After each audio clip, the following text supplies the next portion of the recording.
Okay, so we are now we're 45 back. feet below the natural ridge, and this place is called the Bear Pit. The reason it's called that is because when they were developing this area, they actually found an 8,000-year-old bear jawbone and a 5,000-year-old bear leg bone. See? You don't see that here today because we did move it to our visitor center. It's on display there so it wouldn't get damaged. Along with a couple other cool things if you guys would like to check those out later. But over here, you can actually see underneath this railing, that is the original discovery entrance. So when those explorers were looking around the sinkhole, they actually found the caverns through this tiny hole right here. It is 120 feet long, and at its narrowest, it is 11 inches, and at its widest, it is 22 inches. So I am very thankful we don't have to go that way. We are going to be going through these humidity doors over here. Please keep in mind as we go through, it will start to get steeper and it will start to get wetter because those doors are holding the humidity to that area. Does anybody have any questions so far? Anything about this room? So the raccoon rooms, saw some of you look.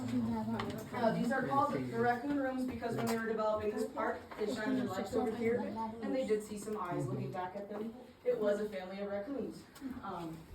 They did move out due to all the noise of tours going through, but they did move toward dumpsters, so I find their evidence every morning. But I'm going to put this mic away and we're going to head through the doors. As we go through, try to hand the door off to the next person behind you. It's a nice thing to do and it keeps the line moving steadily. There we go.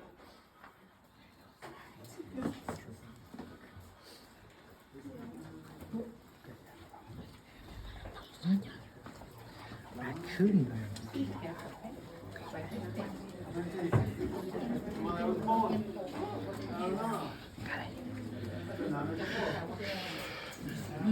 Raccoon rooms. Oh, look at this. This is amazing. No wonder where the raccoon lives.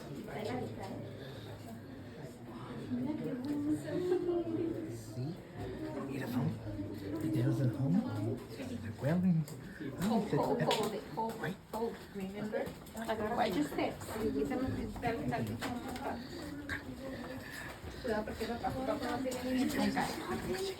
Watch your steps. Okay.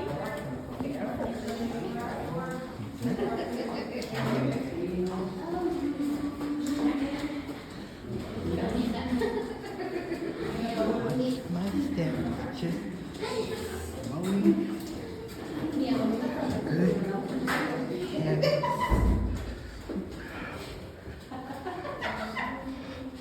Everybody can hear me? Yes. yes. So we are now 90 feet below the natural ridge, and we are in a place called St. Mary's Hall. The reason it's called that is because it's actually named after the university that the students who found this place went to. If you look over there to the left, there's a sort of chained off area. We aren't going to be going that way because that leads to many years of underdeveloped cavern. However, if you're the more adventurous type, you can book with us what is called the St. Mary's Adventure Tour, where you get geared up like an explorer, and you actually get to go that way, and you get to go to those underdeveloped parts of the cavern. I heard it is a great beginner's adventure tour if you want to sort of get onto a more caving experience, but you're new to the whole scene. Can you spelunk? Huh? Spelunk? I guess you could call it that, yeah. I mean, like, get a tag. Spelunk. Oh yeah. You get lanyard and everything. you get like the helmet, you get the like vest and stuff like that. From what I know. Vampire bats? Vampire bats, that's what it's So we don't get too many vampire bats around here. I don't think so. We do get the occasional bat that does wander in here. Bats don't really live here naturally anymore. But they do wander in. Most of the time it is Mexican free-tail bats, so not many vampire bats. The darkness, I don't know what causes that. I don't do that. You too? It just sort of does that. And we are going to be going to the right. If you guys look over here, you'll notice that the path does start to get narrow and there is a lack of handrails. So as we go across, please try to not touch any of the walls or ceiling as we go along. And yes, keep in mind, taller guests, that is some low ceiling. I like to think that caves are the one place that short people do have the advantage. So please watch out for them. As we go along, remember, no handrails. Try to take short, small steps. It is pretty wet down here. Always try to stay safe. And if everybody's ready, we can make our way over.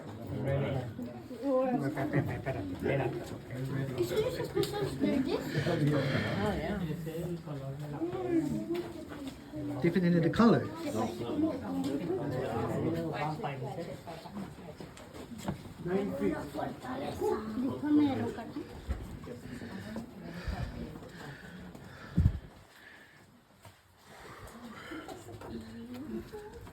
No bad. And Macy. Macy, but no bad pie. Bat. No bad. Oh well. Okay, watch your head.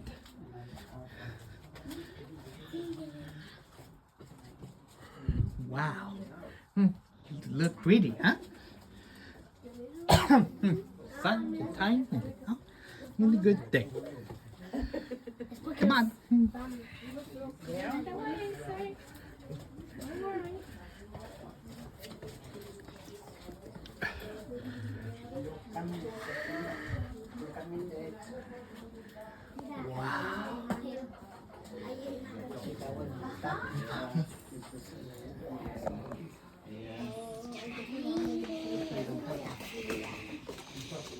Pretty neat, huh? It's a water. It's a water. Oh, right.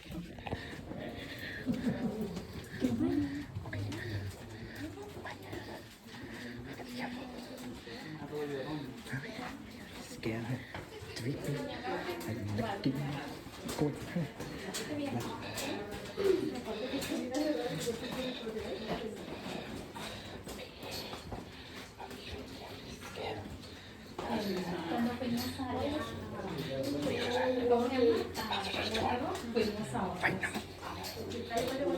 Sí. No, volvemos con el compadre. And I wonder. And wonder. Ah, here he. Yep, he is here. See that? Beautiful.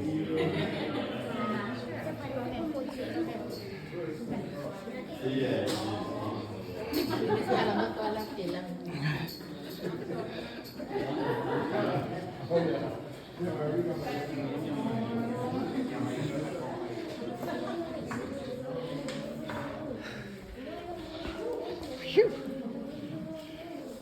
There we go.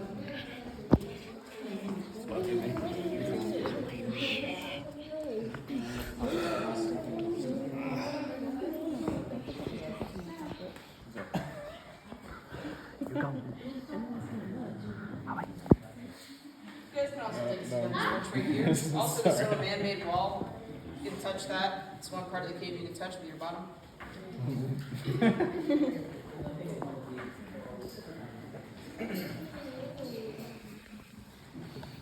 Go ahead, Elsie.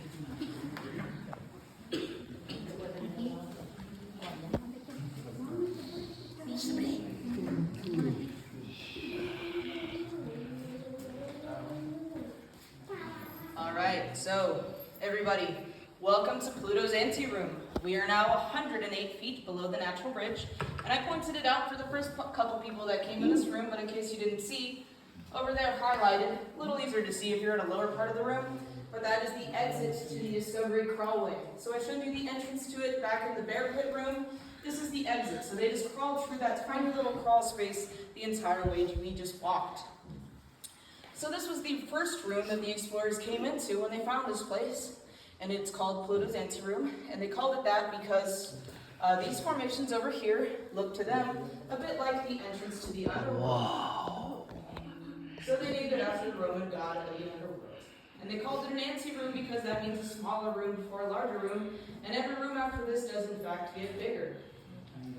We have lots of good examples of formations in this room, so I'm going to teach you about them a bit. The ones highlighted here are all called dripstones. These are all formations made by dripping water. Wow. The guys poking out from the ground going towards the ceiling, these guys are called stalagmites. You can remember that because they might reach the ceiling one day. And the ones growing out from the top are called stalactites. You can remember that because they hold on tight to the ceiling.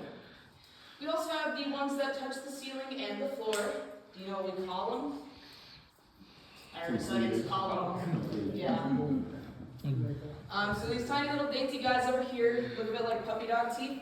They are actually hollow in the middle. They are very fragile, and we call them soda straws because of that.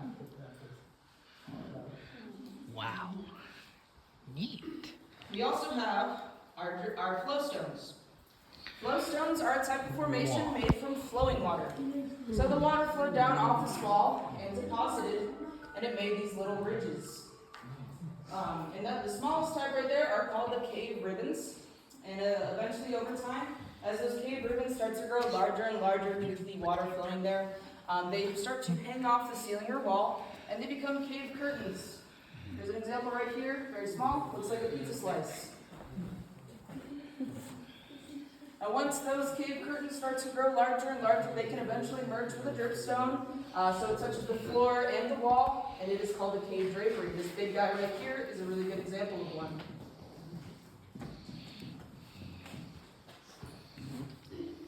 So all these formations look very different, but they all did start out the same way, which is with rainwater. Rainwater began to collect at the surface and then seep down into the soil. And when that happened, it started to collect carbon dioxide from decaying plants and animals, and that formed something known as carbonic acid. Carbonic acid is very weak. It's the same stuff we use in sodas.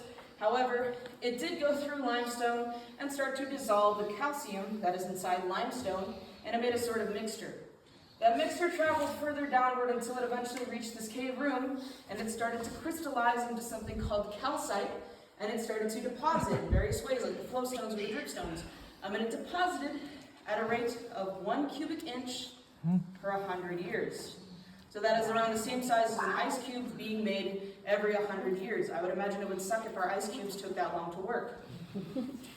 But yeah, that's just crazy to think about. When you look at these guys all around you, how long it took for the water to make all of these guys. So does anybody have any questions about that process? Anything about this room?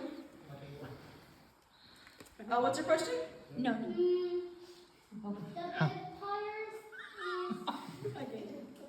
The vampires? I need to ask about any vampire sightings. I haven't seen any myself yet, so. One question. How long? We do have something kind of related to vampires if you think about it, but if you guys look at that ceiling, you may notice something. This black stuff. What do you think? Wow. These were caused by bats. So, no, it's not even guano. This is actually just from their oils. So bats lived here 5,000 years ago, and because they're mammals like us, when they hung off the ceiling, it left behind this sort of blackish residue. And if you look around it, you see that there are no formations growing here. So when those mammal oils touch the ceiling, it stops the growth of all the formations. That's why we stress how important it is for you guys not to touch anything as we go along, because this cavern is alive, it is still growing, and if you touch stuff, it literally kills that part of the cavern forever. It is a lot of weight on your shoulders there, but the cavern ecosystem is very important. That's why we always stress it. You can see another example of a bat roost over here. The sort of blackish ridges. And underneath it, you can see what bats like to leave us. We talked about that before. That is bat guano, otherwise known as bat poop. Luckily, it is 5,000 years old, so it no longer smells anymore. But does anybody have any more questions? Any concerns? Anything like that? All right. So we are about to head down a pathway that are called switchbacks. They're a sort of zigzag pathway that go downward. We're going down the depth of 72 feet. So if anybody's uncomfortable with the idea of going down that deep, please let me know before we head down, because it is easier for us to get you out of the tour from up here versus when we're down there. Is everybody okay with that? All right, so as we go down, please keep in mind to watch your step. Always keep a lookout for what's ahead of you, and always try to take slow, small steps. We don't want anybody running down those switchbacks. It would probably be very disorienting. But I'm going to put this mic away, and you guys can follow me down. Vampires. Vampires. Everybody be on the lookout for the vampires. But me, no. There's no such thing as vampires. No. Shit. Oh my God. How long? What about the poop thing?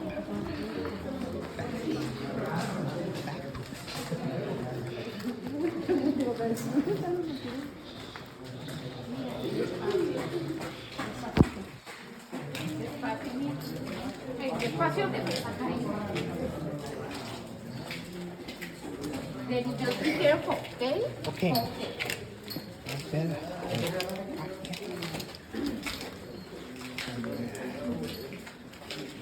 I'm coming. Mira, no corro. Mira, ahí está. Cavern Creek.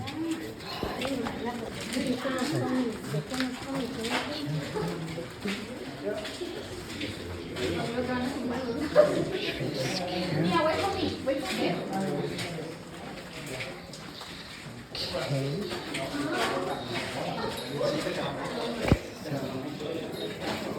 I see dump.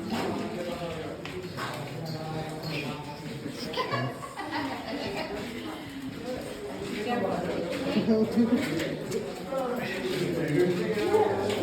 the time. Get the time.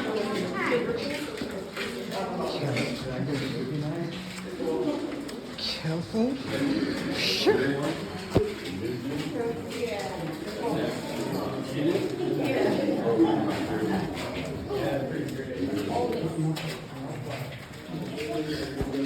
That's the wall.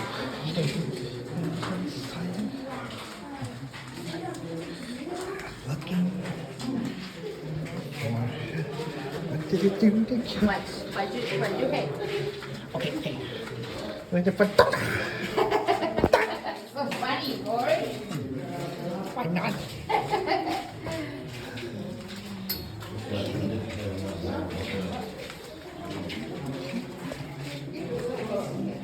Look at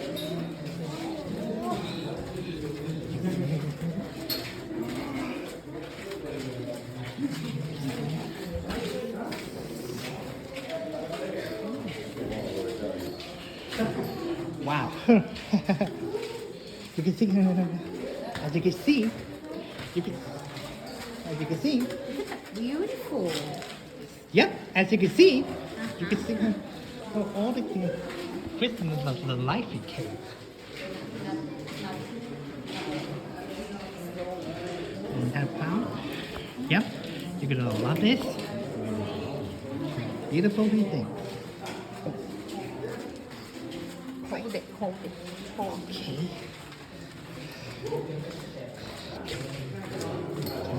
Look at that.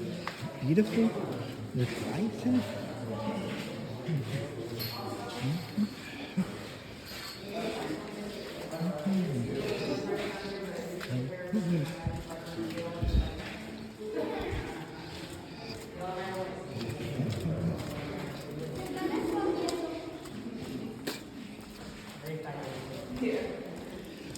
Welcome to the Sherwood Forest.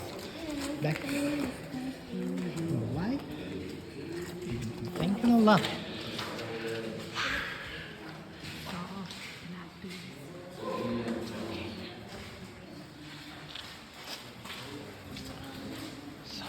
Hola, mami.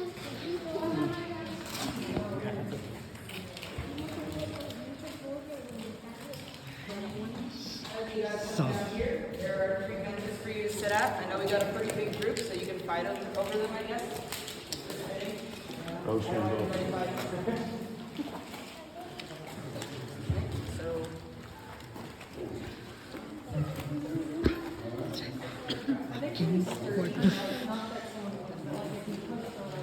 see that? The woman down there looking kind of Beautiful.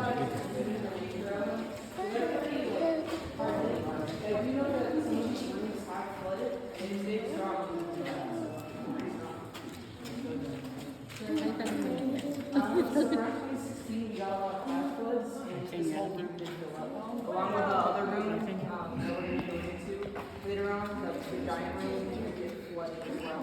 All the way upstairs.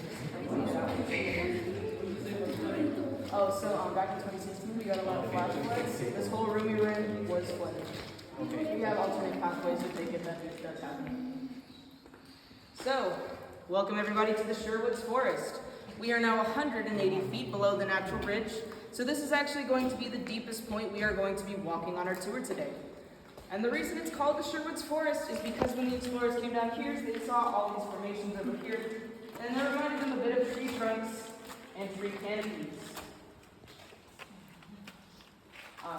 We do have a unique type of formation that is called broomstick stalagmite. These tall, skinny guys right here, they only form in rooms where the water dripping above us was dripping at a very slow and steady pace. So it didn't move around very much. It just sort of dripped in this one precise area over and over and over for hundreds of thousands of years. If you guys look over here to the left side, you see this very tall column. This is actually the second tallest column in all of our caverns. This is called the totem pole, and it is 32 feet tall and 8 inches in diameter. It's pretty tall. So before, I talked a bit about how the formations were made, but how were the rooms made? So, around 120 to 140 million years ago, Texas was actually covered in a low but warm sea, so an ocean. And there were lots of plants and animals in that sea, and eventually they would decay and sink to the bottom and start to mix in with all the sand and sediments there. That process happened over and over and over again, so there were lots and lots of layers. And eventually that top layer started to put pressure on the bottom one until it eventually compacted into a rock. And that rock is limestone. That is what currently surrounds us and makes up most of Texas. If you look around, you can still see all those layers around you. On this wall behind most of you as well. Now, around 20 million years ago, we did get some seismic activity, also known as earthquakes, and that formed cracks in the limestone known as joints. And water started to seep in through those joints and carve out all these rooms that are around us. Eventually, that water receded down into the aquifer below us. From where we're standing, the Glen Rose Aquifer is actually 350 feet below us, in fact. But once it receded, it let room for oxygen to come in, and for that calcium mixture to start crystallizing into calcite and depositing.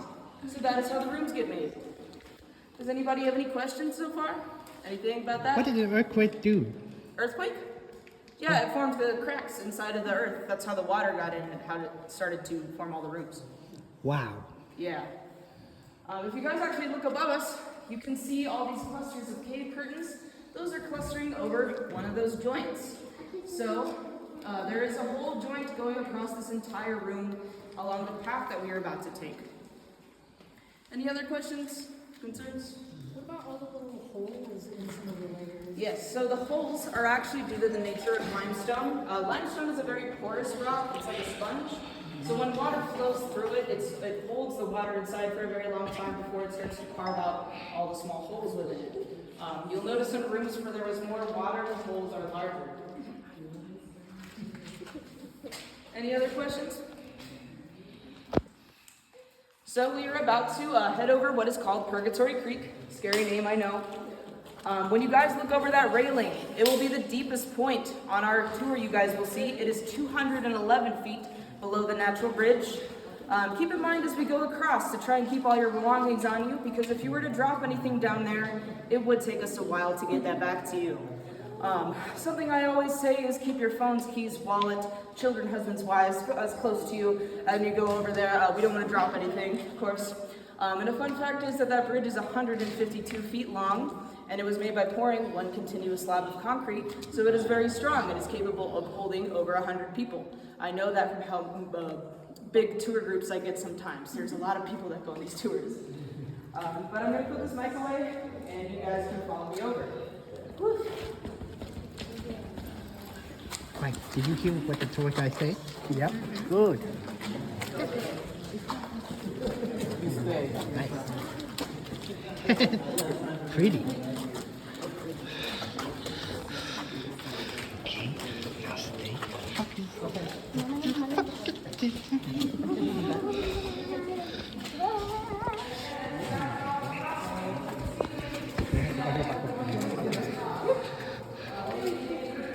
Wow. Creek.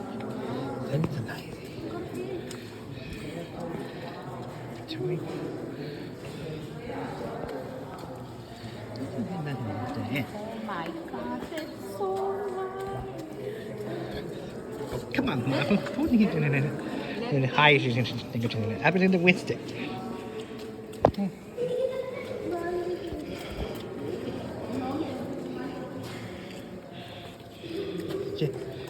Down. Good. Take it in the back. The white. This is down. Wait. Huh? That's going to get good and neat.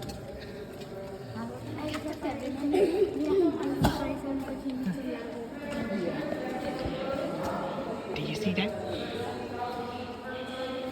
Incredible.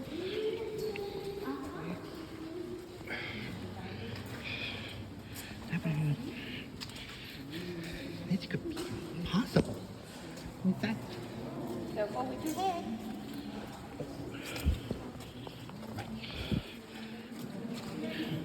anybody exploring an underground surface?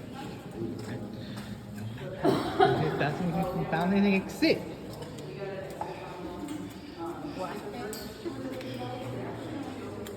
Careful, Francisco. It's beautiful. Yep, really neat.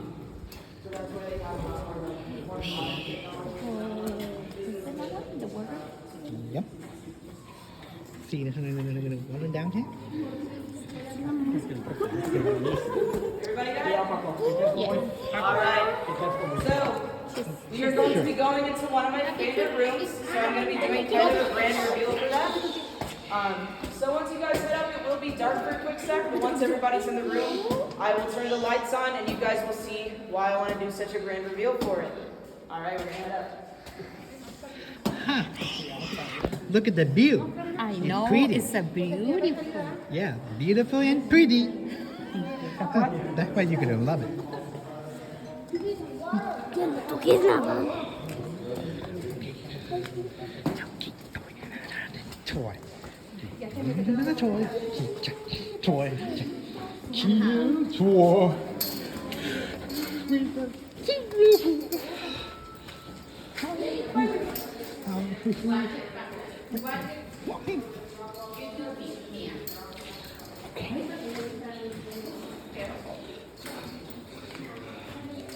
And then the key gone. See? Ring up all the time. On the back of this with a toy. With a song. Oh. Wait. What are we? Getting lost? Let's see. But in larger rooms like this one, it does feel heavier. Listen. So it feels more cubic. Everybody doing all right? Yes. Yeah. Welcome to the castle of the White Giant. Wait. We are now 150 feet below the natural bridge. This is actually the second largest cavern room in all of our caves. This room is 50 feet Mom? wide, 50 feet tall, and 250 feet long. Good. If you guys would like to take a video, I'd recommend Love you that. do that Did you now. guys see? I'm going to introduce you guys to the castle of the White Giants. Oh my Lord. Whoa.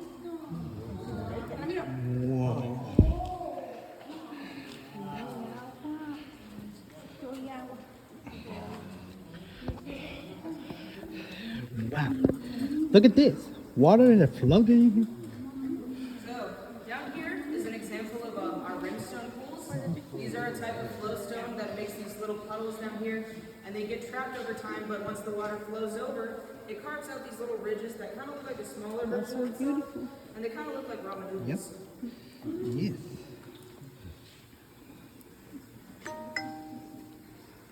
So, I'm going to be moving to the middle of the room where you guys can join me, and I will introduce you guys to our three white giants.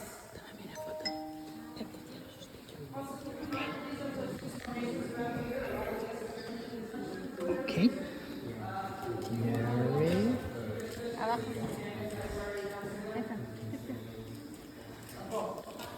Estamos tomándonos una picture. ¿Ya? Yeah. Thank you.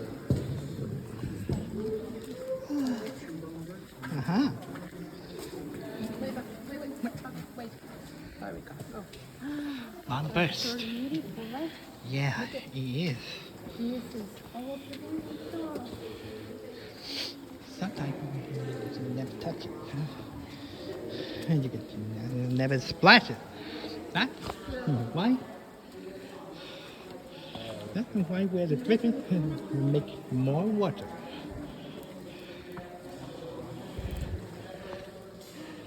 Wow. Qué hermoso. Mm-hmm. Mira, parecen las flowers you see it.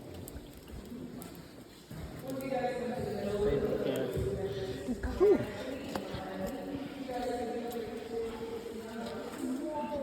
The watchtower. Okay. Now where am I?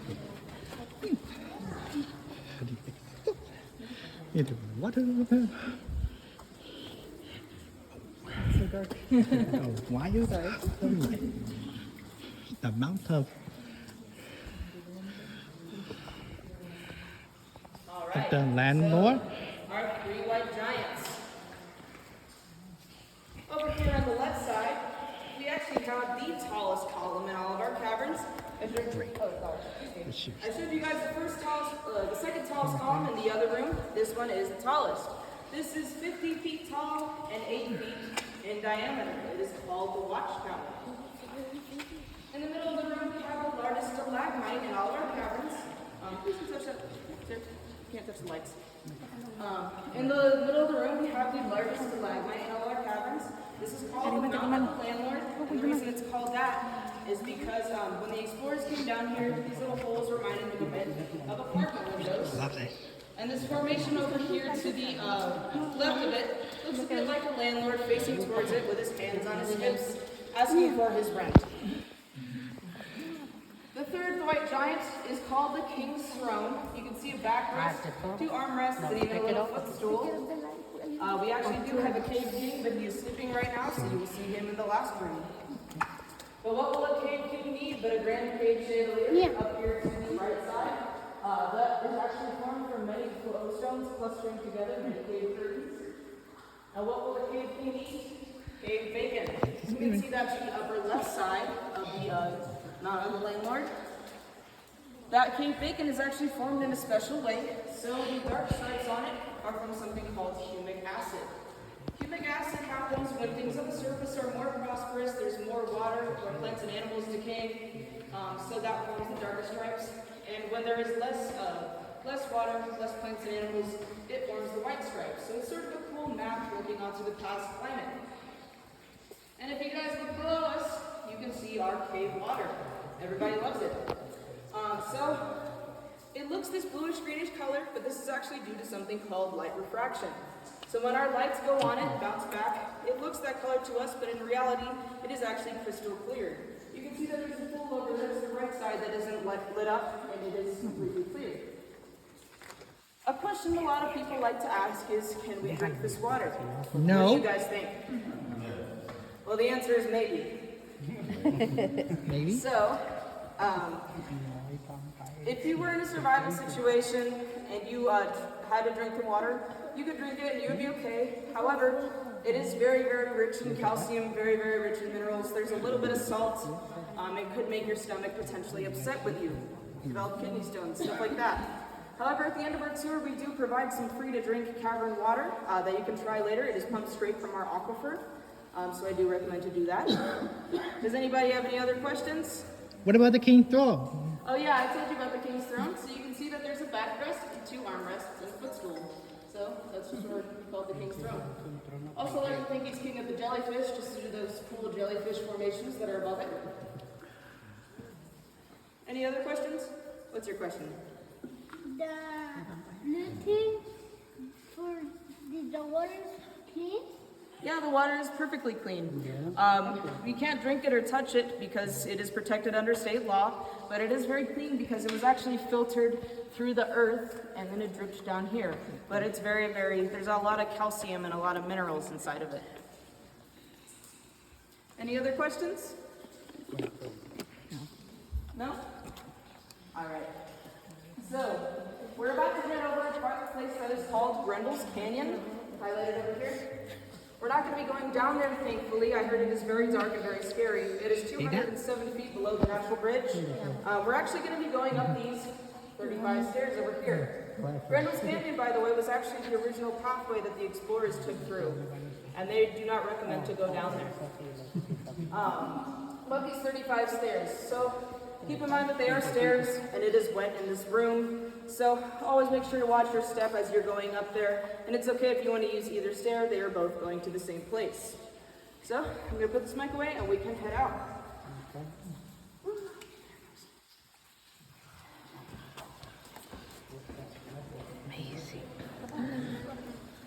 Okay, Mommy, let's continue the cold tour.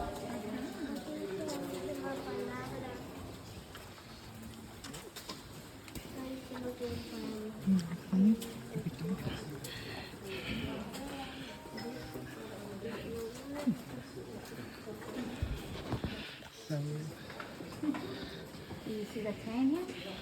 Oh yeah, I love it. Careful, because it's not here on the top. Watch your head. What's my head?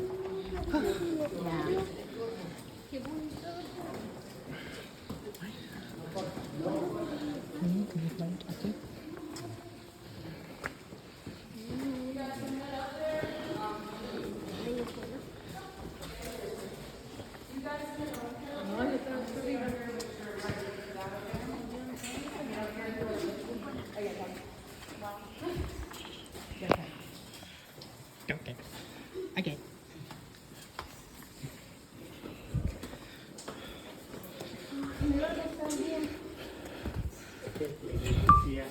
Alright. Gary. Watch the water, okay, on the floor. Okay.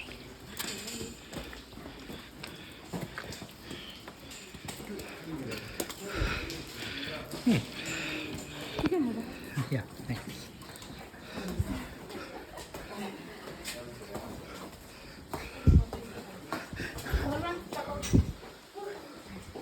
Phew. Isn't it amazing? Be careful.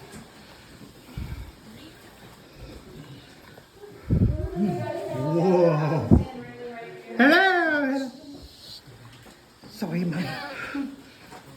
Sorry, Mommy. So sorry. Okay, let's get. Welcome to the Emerald Lake.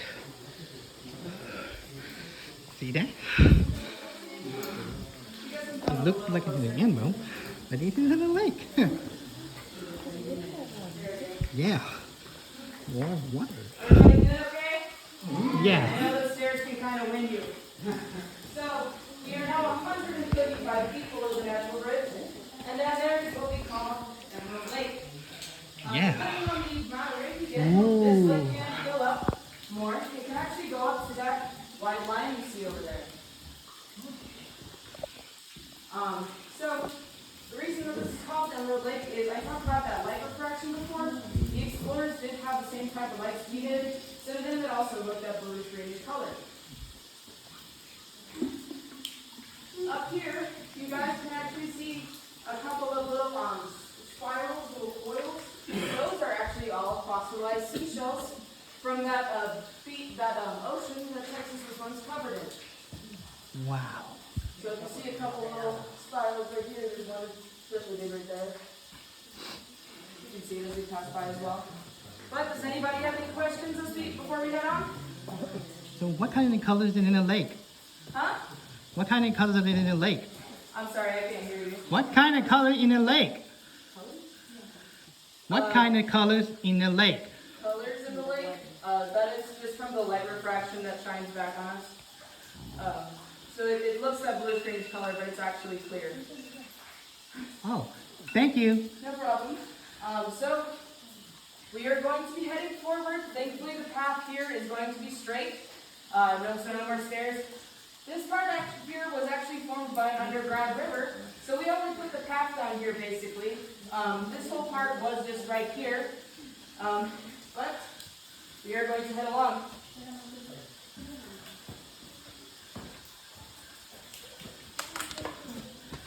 Okay, come on, go it.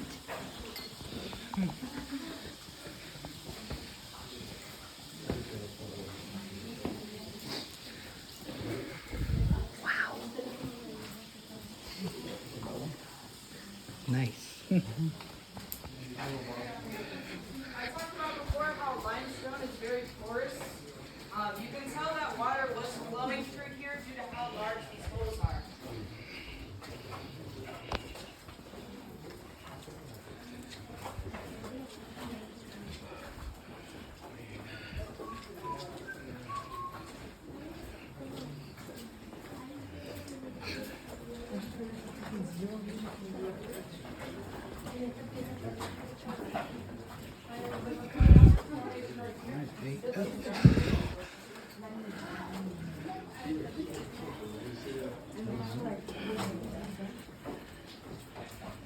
And when you guys look above us, you can see the flow that that underground river had.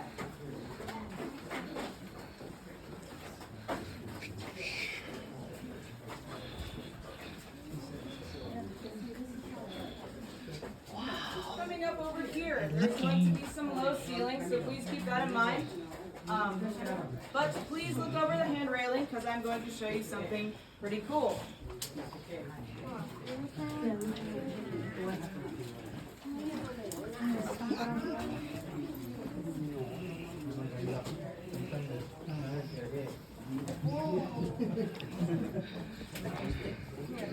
Okay. What's the head?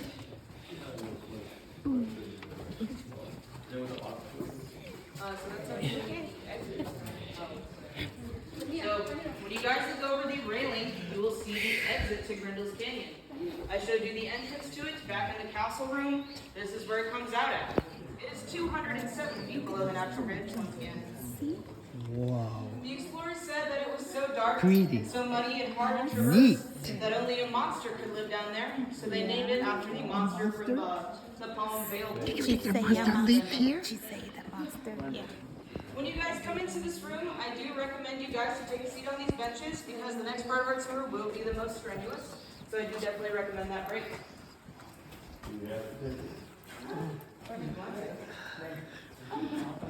Come on.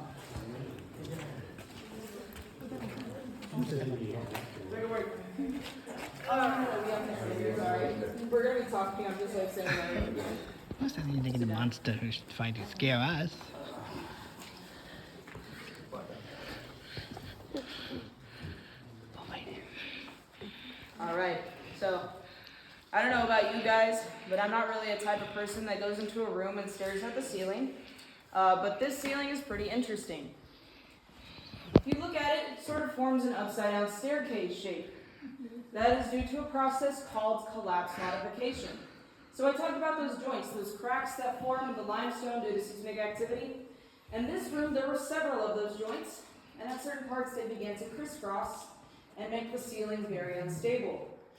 Because there was water flowing through here, it kept the ceiling up with that buoyant force, and eventually it kept it up from that buoyant force, and it kept it from collapsing, but eventually the water receded down into the aquifer below us, and the ceiling began to collapse in layers. And it collapsed layer by layer by layer until it eventually reached the dome. So I would like to formally welcome you guys to what is called the Hall of the Mountain King. This is not only the largest cavern room in all of our caves, but it is the largest cavern showroom in the entire state of Texas. We love to brag about that. This room is 100 feet wide, 100 feet tall, and 350 feet long. Pretty crazy. So I talked about before how the ceiling collapsed. Can anybody guess where that ceiling went? Yep, so it is actually all around you guys. Right over here, and even down in Grindel's Canyon. And yes, the path that we're about to go on is also made of that same ceiling. That is called breakdown. So, I showed you guys some scary cracks in the ceiling and some fallen boulders. So how do we even know it's safe to be in this room right now? What are you doing in tour guide? Well, we don't. We have to leave in 5 minutes. I'm just kidding. So, we actually know it's safe to be in here because of these guys right here. So, I talked about before how it takes 100 years just for 1 tiny cubic inch of formation to be made. And these guys have been able to safely grow here for hundreds of thousands of years without any disturbances. So we know that that ceiling must have reached a stable layer at some point for these guys to be able to grow this tall and crazy. So yeah, this room has been safe for a very, very, very long time. Does anybody have any questions? Anything about this room? What are those little devices? Yes, that's a great question. So these little devices, you may have seen them in other rooms. These are actually an ongoing science experiment done by local universities. Every time a drop of water falls down onto it, it makes this little blinking light. And it's sort of counting the drips. It's counting the growth rate of each cavern room. It is also showing how healthy our cave is in certain different parts. It also gives us insight onto weather patterns, things like that, because the water that drips down here is from many days ago. So yeah, they're just a cool little device. They have computer chips in them that transmit data to their universities and stuff like that. But yeah, it's just sort of showing us how healthy the cave is and how much it's growing. Any other questions? So, we are about to embark on the most strenuous part of our journey, unfortunately, but I think we all got this, right? We all made it this far. On your way up, there will be several benches for you guys to take a break at. I do recommend to stop and take photos. If you want to be more discreet about taking a break, you can just go, I'm taking a photo, guys, hold on. But again, if you need any assistance at any time, my name is Kate. I also respond to, hey, you in the red shirt, and screaming. So that's always good to know. On our way up, you will actually see some unique type of formations called Friday stalagmite. Those only form in rooms where the ceiling is so high that when the water drips down, it gains velocity and it hits the ground like a hammer, so it flattens it out. But the calcite still deposits in the middle, and so sometimes it also takes on a yellowish tone, so it looks like the yolk of an egg, and it makes a splash that kind of looks like how the whites of an egg are. So that's a Friday stalagmite. I'm going to put this mic away, so we can begin our journey up.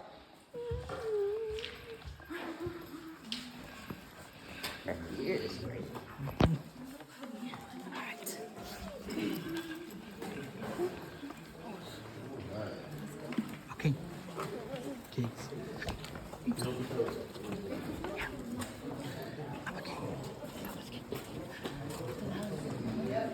Hall of the Mountain King, the large room in Cavern.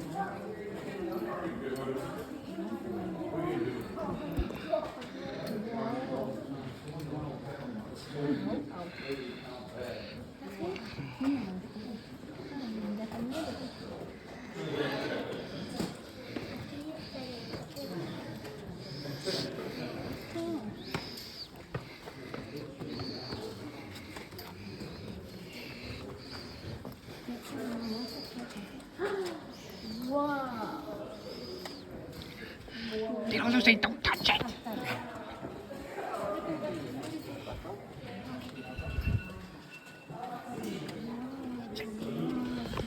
Come in. Touch everything. Don't.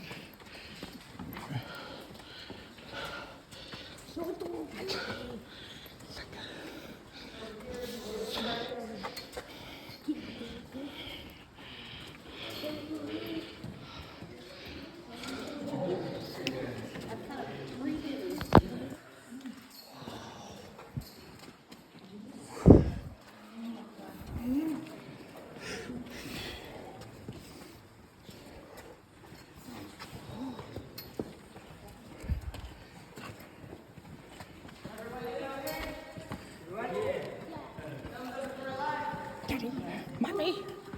I'm good.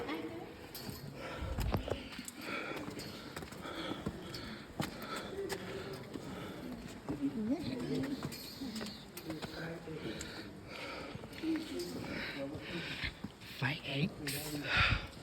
Oh, she's done some awesome.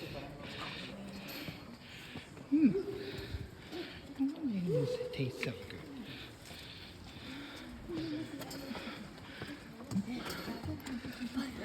Allá descansamos y allá arriba.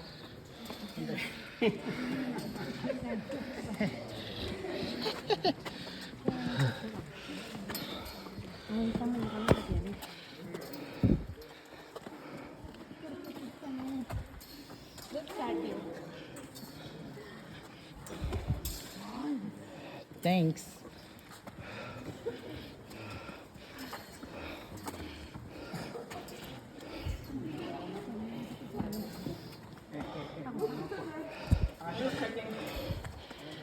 All right.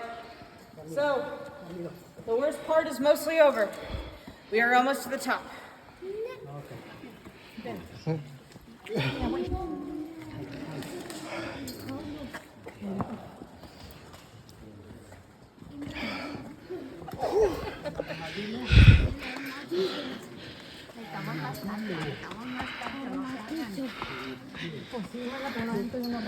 Sorry.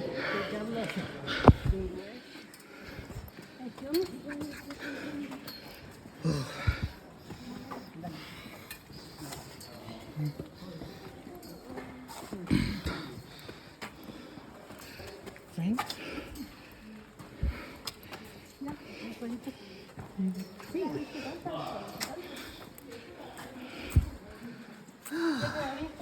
Finally.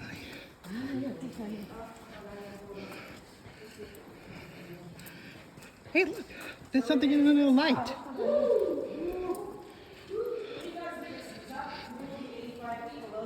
Below the surface, not the natural bridge, but the surface. And if you guys look over here, you may have noticed this sort of orange, ominous, glowing light. That light marks the last wired light in all of our cavern system. And beyond that is 1.5 more miles of cave. And in 2019, we actually discovered 2,000 more feet, along with 7,500-year-old black guano. If you're the more adventurous type and you want more of a challenging tour, you can book with us what is called the Discovery Adventure Tour. You get geared up like an explorer, go down the railing where some of you are standing, and you get to go all the way down there into that orange light and see what's beyond there. Heard it is very cool. It's around 4 hours long. You get to go through the mud, dirt, stuff like that. So if you're interested, you can actually get some information about that on our website and also at our ticket office. But once you guys make it up, there will be some cavern water for you to try, also if you're just thirsty, and an observation deck where you can see where we just walked up. On the other side.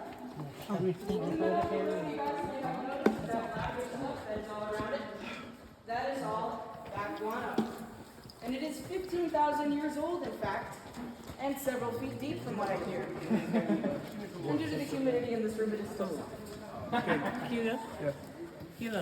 if you guys look to the ceiling, you can see where their roosts were. That black spot is where we figured they hung out the most. But due to the amount of guano, we think they touched the orange spots as well. As you can see, those stalactites are growing on the white parts. But I talked about that cave king before, so where is the cave king? Some say it's easier to see him in his shadow.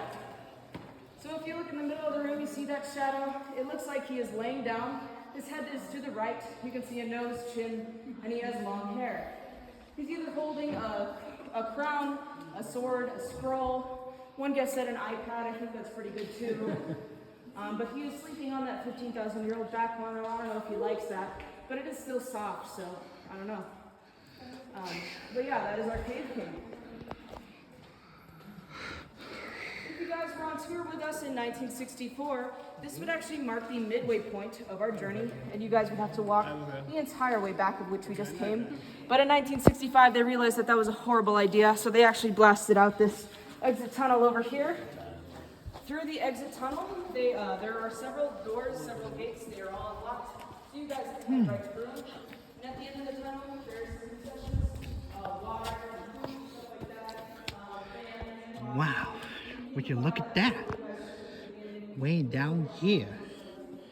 Really neat, huh? You guys have been great. I'm still very new to giving tours. This is actually my fourth week working. My second week giving tours on my own. You guys have been a great crowd. Thank you so much. If you enjoyed this tour, my name is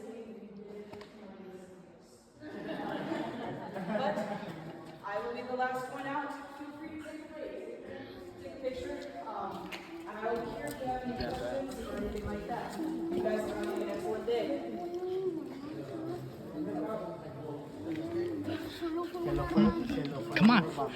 Follow her. Broken off and then sections. Broken off in sections. Not really broken off in sections, but it was like one section. Cavern. Oh yeah, the layers. Yeah, that's just some of the nature of when someone says it started. So that's just, yeah, that's just how it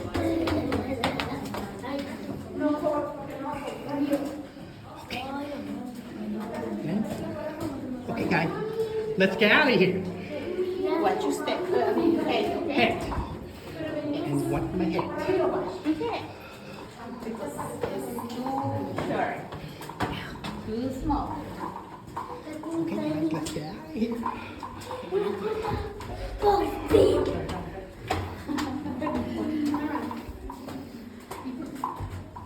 Una puerta, y vamos a hacer por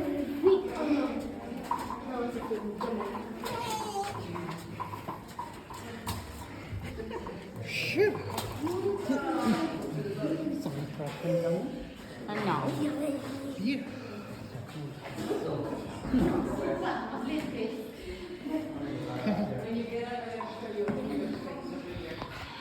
Why are you doing that?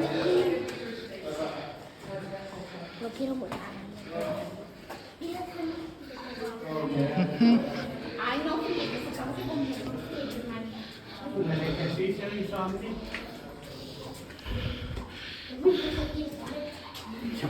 Ay, mira que tienes un poco más. Tiene hambre. Ahí va, acá. Vámonos, gordo. Corre, gordo. Cánsate, porque. Le digo a mí.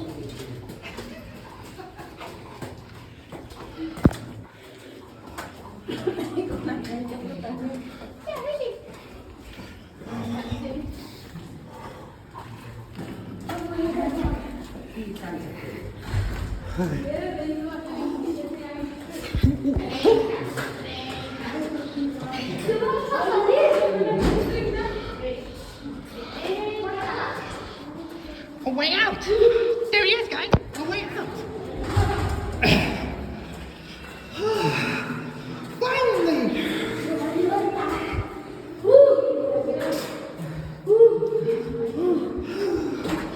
Shit! And we're back! We're back. In the savage! We're done. We done! Haha, that's the spirit. Here we are. Thanks for coming in. Thanks for see the tour of the Natural Kangaroo with Pateco Hernandez and the family. Give me a like this. Give me a like. Give me a like. There we go. That is, say bye, dear Lucy. And a bye. Bye. Bye. See you later.